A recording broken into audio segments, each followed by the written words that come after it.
Hello everyone, আসসালামু আলাইকুম। Welcome back to my another video. তো অনেকদিন পর হাজির হলাম একটা ভিডিও নিয়ে।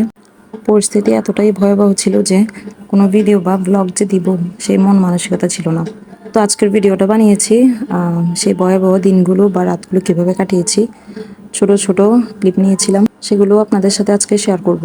এখন যে ভিডিওটা দেখতে পাচ্ছেন এটা ছিল গত 20 তারিখে। তো মোটামুটি 18-19 তারিখ প্রচুর বৃষ্টি হওয়াতে আর ইন্ডিয়া থেকে পানি চলে আসাতে এই যে পানি প্রায় রাস্তার বাইরে এতটুকু পরিমাণ হয়ে গিয়েছিল। আর দুর্ভাগ্যবশত এই বন্যার 2 দিন আগে আমি আমার বাবার বাড়িতে গিয়েছিলাম।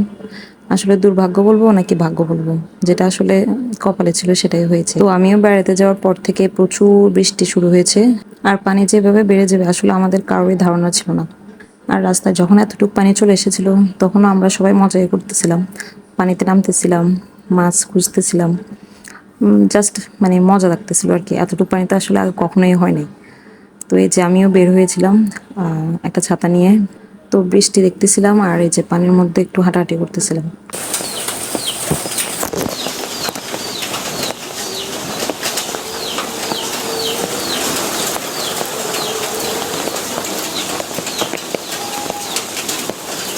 এদিকে মুস্কানকে নিয়ে ভাইও বের হয়েছিল ওকে পানি দেখানোর জন্য। তো আসলে বাচ্চারা তো একটু মজাই পাচ্ছিল, ওরা তো আর পানিতে কখনো এভাবে নামে নাই। এদিকে এই যে আমাদের রান্নাঘরের পাশে এখানেও পানির প্রচুর স্রোত ছিল।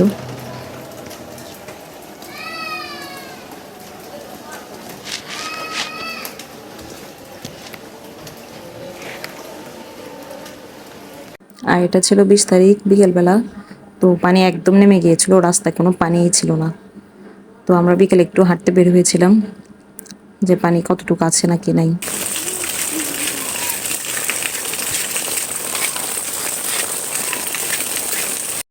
আর এটা ছিল আমার প্রাইমারি স্কুল, ক্লাস 5 পর্যন্ত আমি এখানে পড়েছি। আর এই জায়গাটা অনেক নিচে হওয়াতে এখানে একটু পানি ছিল তখন। তো রায়ানকে আমার স্কুল দেখাচ্ছিলাম আর আশেপাশে একটু ঘুরে দেখাচ্ছিলাম। এই জায়গাটা সবটাই নিচ, তবে এখানে পানি ছিল।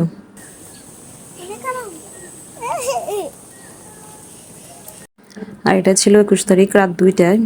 পানি হঠাৎ করে প্রচুর বেড়ে গিয়েছিল 2-3 ঘন্টার মধ্যে, একদম প্রায় বাড়ির শুধু 2 সিঁড়ি বাকি ছিল তখন। আর এই যে এখন বাড়ির পাশে আমার আপু হয়, উনি ওনার বাচ্চাদের নিয়ে আমাদের এখানে চলে এসেছে থাকার জন্য। কারণ ওনাদের বাসার প্রায় খাট সমান পানি উঠে গিয়েছিল। আর ওনাদের ফ্রিজ ফার্নিচার যা যা ছিল মোটামুটি একটু উঁচু জায়গায় রেখে তো ওনারা বাসায় তালা দিয়ে আমাদের এখানে চলে এসেছে। তো আমরা তখন প্রচুর ভয়ে ছিলাম যে পানি যেহেতু এতই বাড়তেছে, তো ঘুম তো নাই, একদম টেনশনে সবার অবস্থা খুবই খারাপ, শুধু পানি দেখতেছিলাম কতটুক বাড়লো। এই যে আমি এখানে হাত দিয়ে দেখাচ্ছিলাম সিঁড়ি পর্যন্ত প্রায় চলে এসেছিল। আর তখন অলরেডি ইলেকট্রিসিটি ছিল না, প্রায় রাত 9:30টার দিকে অফ করে দিয়েছিল। আর এখন সেটা ভোর 4টায়। এই যে পানি প্রচুর বেড়ে গিয়েছিল আর পানি তো বাড়তেছে, সাথে এত বেশি স্রোত যে আসলে দাঁড়ানো একদম অসম্ভব। আর এখানে আমার জেঠিদের বাড়ি, এই যে আমাদের প্রায় প্রত্যেকের ঘরের প্রায় সমান চলে এসেছে। আর এটা হচ্ছে আমাদের বাড়ি। এটা ছিল সকাল ভোর 5টা, তখনও প্রায় বৃষ্টি হতেই আছে, বৃষ্টির সাথে সাথে প্রচুর বজ্রপাত। এর আগে আসলে এত বজ্রপাত কখনো আমি দেখি নাই, আর আম্মু বলতেছিল আম্মু কখনো দেখে নাই এত বজ্রপাত। তো বাচ্চারা তো প্রচুর ভয় পাচ্ছিল, কান্নাকাটি করছিল।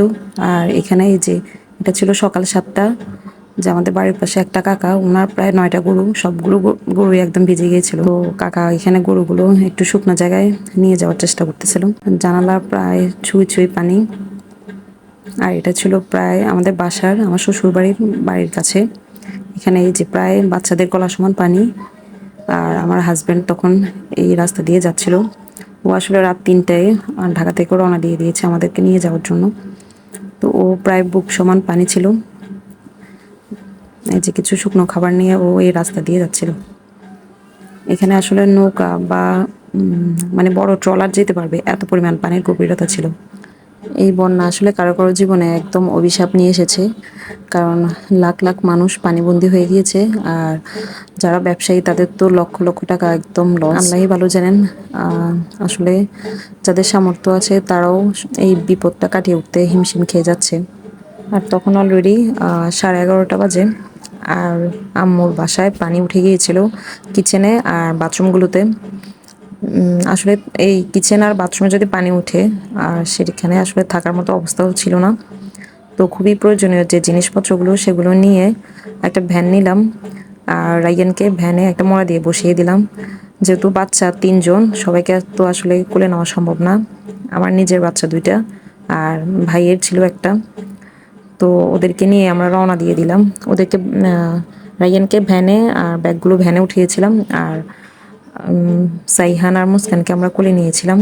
আর 3টা রাস্তা দিয়েই আমার শ্বশুরবাড়িতে যাওয়া যায়। তো তখন 2টা রাস্তায় প্রায় বুক সমান গলা সমান পানি। তো ভাবলাম আমরা যে মাঝখানে যে রাস্তাটা সেটা দিয়ে যাব, ওটাতে হাঁটুর নিচে বা হাঁটুর উপরে পানি। তবে এত বেশি স্রোত, মানে আমাদের যেখানে 7 থেকে 10 মিনিট সময় লাগে রিক্সায় বা হেঁটে যেতে, সেখানে আমরা ওই দিন 1.5 ঘন্টায় প্রায় হেঁটে এসেছি। আর এই স্রোতে আম্মুকে নিয়ে হাঁটতে খুবই কষ্ট হচ্ছিল, মানে আমাদের নিজেদেরই হাঁটতে কষ্ট হচ্ছিল, সেখানে আম্মু তো একটু অসুস্থ, আম্মুকে নিয়ে হাঁটতে আরও বেশি অসুবিধা হচ্ছিল। প্রায় 1.5 ঘন্টা পর আমার শ্বশুরবাড়িতে যাই আর ওখানে যেয়ে দেখি মার্কেটের নিচে প্রায় বুক সমান পানি। তো এই পানির মধ্যেই যেতে হয়েছে আমাদেরকে। তো বাসায় যেয়ে কোনো রকম ভাত ডাল আর আলু ভর্তাটা করে নিয়েছিলাম। এর মধ্যে খাওয়ার পানিও শেষ আর ব্যবহারের পানিও শেষ হয়ে গিয়েছিল। তো খাওয়ার পানির ব্যবস্থা করলেও ব্যবহারের পানিটা আসলে ব্যবস্থা করা যায় নাই। তো এটা ছিল আবার আমার হাজব্যান্ড যখন ঢাকা থেকে কুমিল্লা আসতেছিল সেই রাস্তার ভিডিও। তো রাস্তার ডান পাশটা মোটামুটি অনেক জায়গায় ডুবে গিয়েছিল আর বাম পাশটা মোটামুটি শুকনা ছিল। তখন আসলে পরিস্থিতি আস্তে আস্তে খারাপের দিকেই যাচ্ছিল। কোনো ইলেকট্রিসিটি নেই, কোনো নেট, কোনো কিছুই নেই, মানে কারোর সাথে যে কেউ যোগাযোগ করবে সেই ব্যবস্থাও ছিল না। তো আমার হাজব্যান্ড ডিসিশন নিয়েছে যে আমাদেরকে ঢাকায় নিয়ে যাবেন, আবার পরিস্থিতি ঠিক হলে ঢাকায় ব্যাক করব। তো এই যে ঢাকার জন্য রওনা দিয়ে দিয়েছিলাম, রাত তখন প্রায় 12:30 বাজে। আর আমাদের সাথে যোগাযোগ করতে না পেরে আমার ছোট বোন, ভাই, মানে আরও যত আত্মীয় স্বজন আছে সবাই খুব চিন্তা করতেছিল। আর তো ঢাকা যাওয়ার পথে আম্মুদেরকে বলেছিলাম যেতে, তা আম্মু ভাইয়া ভাবি কেউ ঢাকা যেতে রাজি হয় নাই, যেহেতু বাড়ির সব একদম খালি, একা রেখে আসলে যাওয়া সম্ভব না।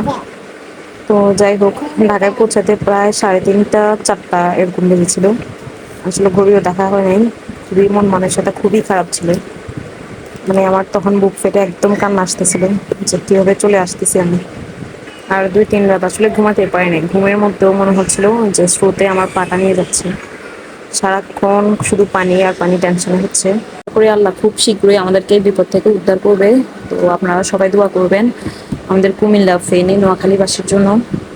তো আজকে এই পর্যন্তই, সবাই ভালো থাকবেন। আল্লাহ হাফেজ।